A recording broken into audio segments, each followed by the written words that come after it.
तो आपको ज़ॉम्बीज़ ने काट लिया है, अब क्या आप भी ज़ॉम्बी बन जाओगे? नहीं, आपके बचने के अभी भी चांसेस हैं। जानना चाहते हो मैं ऐसा क्यों बोल रहा हूँ? तो वीडियो देखते जाओ, क्योंकि इसमें आप एपोकलिप्टिक वर्ल्ड से रिलेटेड काफ़ी कुछ न्यू जानोगे।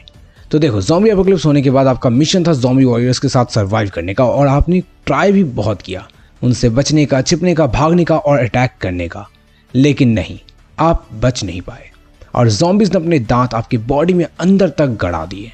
तो अब ऑल्दो इसका मतलब है सर्टेन डेथ, बट अभी भी ऐसे क्या स्टेप्स हैं जिसे अपना करके आप अपनी सेफ्टी को इंश्योर कर सकते हो, और आखिर कैसे आप काटे जाने के बावजूद जिंदा बचोगे? तो थोड़ा इंतजार करो, इन सब सवालों का जवाब देगा ये मन बुद्धि बालक। शुरू करते हैं सबसे popular example the Walking dead से, जिसमें बताया गया है कि एक बार ज़ॉम्बी ने अगर आपको काट लिया तो आपके ज़ॉम्बी बनने और मरने के चांसेस 99% तक बढ़ जाते हैं। और इसमें बताया जाता है कि ज़ॉम्बी से काटने से कोई ट्रांसफॉर्म नहीं होता, बल्कि उनके काटने से ऐसा बैक्टीरियल इन्फेक्शन फैल जाता है जिससे बहुत तेज फीवर हो जाती है और होस्ट एक वक्त के बाद मारा जाता है। मीन्स उसकी डेथ वायरस से नहीं बल्कि फीवर जैसी चीज़ों से कुछ ही वक्त में हो जाती है अगर उसे ट्रीट ना किया जाए तो। अब specially in the Walking Dead there are few steps to survive a zombie bite, and हमने ऐसा कई सर्वाइवर्स के साथ होते हुए भी देखा है। इसके लिए सबसे पहला स्टेप है किस जगह ज़ॉम्बी ने काटा है उस जगह को एनालाइज करो।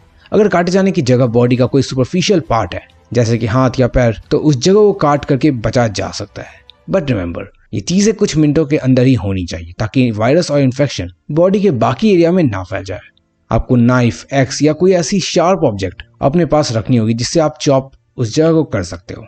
एंड देन जो हैवीली ब्लीडिंग होगी उसे कंट्रोल करना भी एक अपने आप में चैलेंज होगा। द वॉकिंग डेड अगर आपने नहीं देखा तो टेलीग्राम चैनल का लिंक मैं डिस्क्रिप्शन में डाल दूंगा, ज्वाइन करके देख लेना। बट उसमें हमें सीजन 3 में ही यही चीज देखने को मिलता है कि किस तरह क्विकली डॉक्टर हर्शल के पैर को रिक और मेंबर्स काट करके हटाया था, then he was able to survive with one leg. लेकिन अगर कोई उस सर्टेन मोमेंट पर आकर आपको नहीं बचा पाया तो समझो आपका ऊपर का टिकट कटने वाला है। कमिंग टू सेकंड पॉइंट, अगर आपको मल्टीपल ज़ॉम्बी ने काट लिया है तो आपके पास कोई भी ऑप्शन नहीं बचते हैं, क्योंकि इन्फेक्शन की स्पीड इंक्रीज हो जाएगी और बचना मुश्किल। वहीं सर्टेन ज़ॉम्बी मूवीज में एम्प्यूटेट वाला जो एक्शन है वो within a few seconds ही लेना होता है, लाइक इन 28 डेज लेटर या फिर वर्ल्ड वॉर Z। इसमें अगर 5 से 10 सेकंड के अंदर उस बॉडी पार्ट को एम्प्यूटेट नहीं किया गया तो कहानी फिनिश। और इतनी स्पीड सिर्फ तभी हो सकती है जब या तो आप फ्लैश हो या फिर आपके हाथ में ही कोई ऐसा शार्प ऑब्जेक्ट हो। यहाँ काटे जाने के बाद टाइम बहुत ज्यादा मैटर करता है। इनफैक्ट 28 डेज लेटर जैसी फिल्मों में तो काटा जाना भी मैटर नहीं करता है, जस्ट ब्लड के कांटेक्ट से भी आप एक ज़ॉम्बी में बदल सकते हो, विच इज रियली डिस्टर्बिंग। क्योंकि अगर ऐसा रहता है तो I don't think all of us are dead में कोई भी सर्वाइव कर पाता, क्योंकि सारे सर्वाइवल के ऑप्शन ही टाइम के साथ खत्म हो जाते हैं। यूजुअली अभी जितने भी वायरस हम देखते हैं वो इतनी ज्यादा फास्ट रिस्पॉन्ड नहीं करते हैं, बल्कि they take 10 to 20 minutes to fully activate and transform the victim.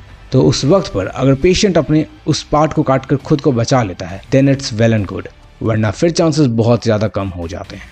Third movie जिसके सिनेरियो के हम बात करने वाले हैं that is the last of us, जिसका कंप्लीट फर्स्ट सीजन को हमने ऑलरेडी एक्सप्लेन कर रखा है और टेलीग्राम पर भी मौजूद है, तो अगर उसे देखना है तो डिस्क्रिप्शन में जाकर देख सकते हो। तो उसमें कोई वायरस से नहीं बल्कि फंगस ट्रांसफॉर्म करवाता है एक ज़ॉम्बी में, और उस सीरीज में टाइम मैटर नहीं करता, और आई शुड से कि टाइम काफी ज्यादा वैरी करता है।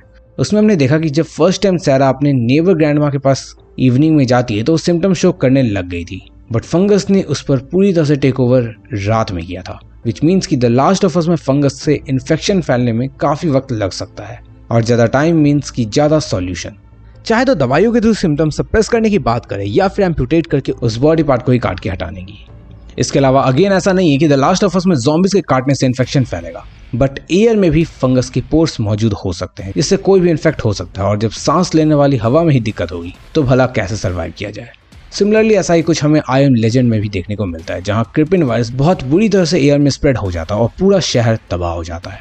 अब जब वायरस ने एयर को ही पॉल्यूट कर दिया है और इन्फेक्ट करने का मीडियम चेंज कर दिया है तो बचने के चांसेस ऑलरेडी खत्म हो ही जाते हैं। But in case of virus spreading in air then या तो तुम उस जगह से दूर जा सकते हो, मींस रेड जोन वाले एरिया को ही छोड़कर कहीं अलग सिटी में या अलग जगह पर चल जाओ, या फिर ऑक्सीजन सिलेंडर यूज करो सो दैट तुम अपने चांसेस इंक्रीज कर सको। बट ऑक्सीजन सिलेंडर को ऐसे में ढूंढना ही काफी बड़ा चैलेंज रहेगा, और वो भी इंस्टेंटली मिलना नेक्स्ट टू इम्पॉसिबल है।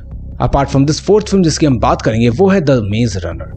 ज़ॉम्बी मूवीज के लिस्ट में ये मूवी मुझे बहुत पसंद आई थी और आई हाईली रिकमेंड कि आपको भी ये फिल्म देखनी चाहिए। तो इसमें एक्चुअली वायरस के काटने से नहीं बल्कि सोलर फ्लेयर्स से ज़ॉम्बीज बनते हैं, तो इसमें बचने के चांसेस नहीं है क्योंकि खुद नेचर ने इतना डेडली कंटेजन स्प्रेड किया होता है। बट इसमें सर्वाइव करने के लिए एंटीडोट यूज किया जा सकता है जो विकेट के साइंटिस्ट ने प्रिपेयर किया होता है। अब डेफिनेटली आप इतना एफर्ट तभी दे पाओगे जब आप खुद ही इम्यून, वरना आप फर्स्ट हिट में ही इन्फेक्ट हो जाओगे। लास्ट मूवी जिसमें वायरस से इन्फेक्ट होने के बाद सर्वाइव करने की हम बात करेंगे तो वो है रेसिडेंट एविल। रेसिडेंट एविल में क्योंकि वायरस मैन मेड होता है और टी वायरस के कारण सारा कांड हुआ होता है, तो एंटीडोट के लिए यहाँ पहले से ही एंटीवायरल सीरम मौजूद होता है जिसका नाम है जी वायरस। तो इवन दो यू आर बिटन, तुम जी वायरस इंस्टेंटली इंजेक्ट करके बच सकते हो। अपार्ट फ्रॉम दिस, इस फिल्म के अकॉर्डिंग एम्प्यूटेशन वर्क नहीं करेगा क्योंकि इसमें दिखाया गया वायरस बहुत जल्दी इन्फेक्ट करता है। इसके अलावा इसमें एक और चीज काम कर सकती है और वो है वायरस के साथ सिम्बायोटिक रिलेशनशिप बिल्ड करना, जैसे अल्बर्ट वेस्कर ने किया होता है। तो short and simple, in general there are only 3 ways you can use to save yourself even after getting bitten or infected. First is amputate the part. काट कर हटाओ जो भी चीज हो। तुम लोग तो वैसे भी कटवाने में एक्सपर्ट हो गई। बेकार है भैया, मैं तो टूट गया। तो इंस्टेंटली बाइट मार्क के एरिया को ढूंढ कर कटवा लो और उसे ट्रीट करो। ऑब्वियसली ये टेक्निक सिर्फ हाथ और पैर में ही अप्लाई होगी, गर्दन के पास नहीं। सेकेंड है यूज एंटीवायरल सीरम और एंटीडोट। अब ये तरीका तभी अप्लाई होगा जब virus most likely human created है, मतलब कि मैन मेड है।